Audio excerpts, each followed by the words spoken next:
Hello everyone, welcome to my political journalism news channel. The story for today is residents of the southern seaport of 430,000 have no heat or phone service, and many have no electricity. Nighttime temperatures are regularly below freezing, and daytime temperatures normally hover just above it. Bodies are being buried in mass graves, the streets are littered with burned-out cars, broken glass and splintered trees. On Thursday, firefighters tried to free a boy trapped in the rubble. One grasped the boy's hand. His eyes blinked, but he was otherwise still. It was not clear if he survived. Nearby, at a mangled truck, a woman wrapped in a blue blanket shuddered at the sound of an explosion.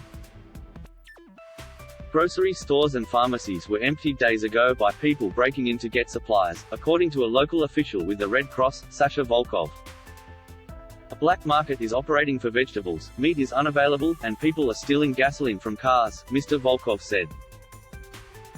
Places protected from bombings are hard to find, with basements reserved for women and children, he said. Residents are turning on one another. People started to attack each other for food. Ukrainian President Volodymyr Zelensky told Russian leaders that the invasion will backfire on them as their economy is strangled. Western sanctions have already dealt a severe blow, causing the ruble to plunge, foreign businesses to flee and prices to rise sharply.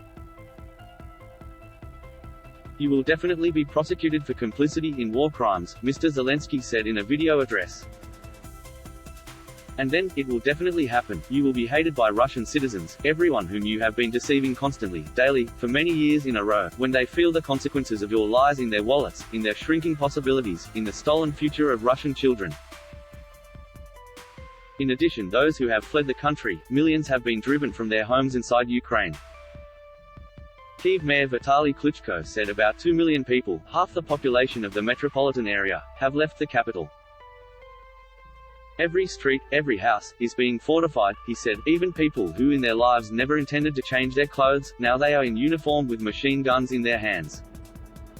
On Thursday, a 14-year-old girl named Katya was recovering at the Brovary Central District Hospital on the outskirts of Kyiv after her family was ambushed as they tried to flee the area.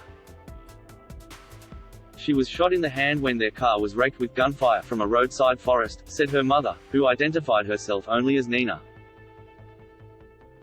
The girl's father, who drove frantically from the ambush on blown-out tires, underwent surgery.